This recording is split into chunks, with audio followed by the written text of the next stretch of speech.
شاہد آفریدی، اس کو اگر آپ کپڑے دھونے والا بیٹ بھی دیں گے تو وہ اس سے بھی چھکے مارے گا. کیا وجہ ہے بھائی؟ کپڑے دھونے والے بیٹ سے کیسے کوئی چھکے مار سکتا ہے؟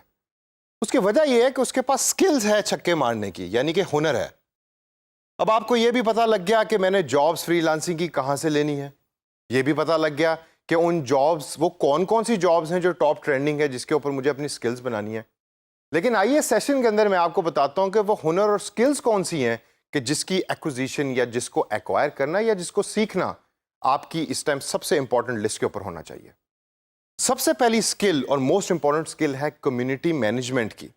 مطلب ایک گروہ کو مینج کرنا، مطلب ایک برادری کو مینج کرنا. اب کیمرہ بنانے والی کمپنی ہے، اس کی ایک برادری ہے لیٹس سے 2 لاکھ لوگوں کی. یہ 2 لاکھ لوگوں کی برادری مجھے کیسے پتا ہے کہ اس کیمرہ بنانے والی کمپنی کی ہے؟ کیونکہ ان کے فیس بک پیج کے اوپر 200,000 لائکس ہیں، یعنی کہ 2 لاکھ لائکس ہیں. تو وہ جو 2 لاکھ لوگ ہیں وہ اس کمپنی کو ریگولر فالو بھی کرتے ہیں، اس کی بتائی ہوئی چیزوں کے اوپر عمل بھی کرتے ہیں اور ویٹ کرتے ہیں کہ کب وہ کمپنی نیا سے نیا کانٹینٹ شیئر کرے گی اپنے فیس بک پیج کے اوپر.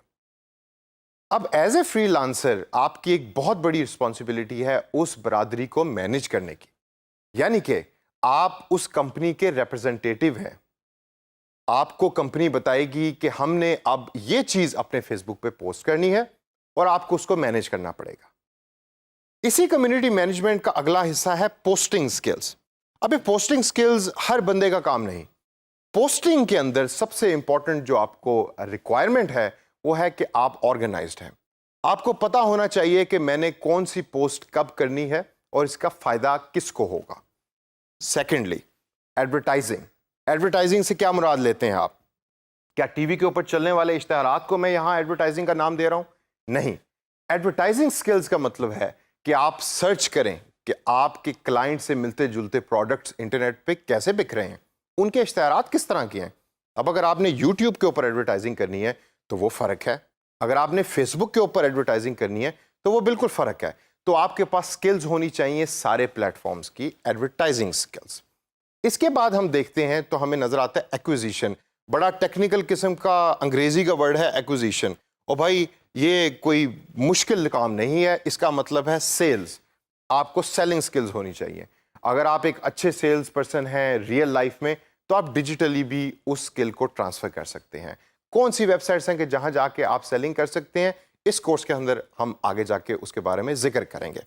اس کے بعد اگر ہم دیکھیں تو ہمیں نظر آتا ہے پرفارمنس میجرمنٹ. کافی سارے ڈیجیٹل مارکیٹرز اس چیز کو بھول جاتے ہیں کہ جو ہم کام کر رہے ہیں اس کو ہم نے میجر بھی کرنا ہے، اور میجرمنٹ ہماری زندگی کا بڑا امپورٹنٹ حصہ ہے. تو میری آپ کو سجیشن یہ ہے کہ آپ کے پاس پرفارمنس میجرمنٹ کی سکل ہمیشہ ہونی چاہیے تاکہ کلائنٹ کو یہ پتہ لگ سکے کہ جو آپ اس کے لیے کام کر رہے ہیں اس کی امپورٹنس کیا ہے اور اس کو میجر کیسے کر رہے ہیں آپ. اس کے بعد اگر ہم دیکھیں تو ہمیں نظر آتا ہے کلائنٹ ڈیلنگ. کلائنٹ ڈیلنگ در حقیقت صرف اخلاق کا نام ہے. اگر آپ کو پتا ہے کہ میں نے کلائنٹ کے ساتھ بات کیسے کرنی ہے، اگر آپ کو پتا ہے کہ میں نے کلائنٹ کے فیڈ بیک کو کس طریقے سے لے کے اپنے کام کو امپروو کرنا ہے، تو you will become a very good digital marketer in the freelancing world. اس سے اگر ہم آگے چلیں تو ایڈ کریشن پوسٹنگ اور ایڈورٹائزنگ کے اندر اس کا شمار ہوتا ہے، اس کے ساتھ ہم اس کو مکس کرتے ہیں. لیکن اس کی ڈفرینٹ طریقے کی سکلز ہوتی ہیں جو اس کورس کے اندر ہم سیکھیں گے بھی، اور اس کو سیکھ کے آپ اس کو اپلائی کریں. In the end, last but not the least, yet again, is blog creation. So blogs are those informally managed web page or websites that post content about similar types of ideas and topics. یہ تو میں نے face بک کے بارے میں بھی ابھی تھوڑی دیر پہلے کہا تھا جب میں کمیونٹی مینجمنٹ کی بات کر رہا تھا. نہیں، فیس بک ایک پری ڈیزائنڈ پلیٹ فارم ہے جو آپ کو پرووائڈیڈ ہے، جس کے اوپر ڈفرینٹ طریقے کی کمپنیز اویلیبل ہیں. جبکہ بلاگز وہ ویب سائٹس ہیں جو کمپنی اپنے ریڈرز کے لیے بناتی ہے اور اس کے اوپر کنٹینٹ کو شیئر کرتی ہے جو ریڈر جا کر اس کو دیکھتا ہے.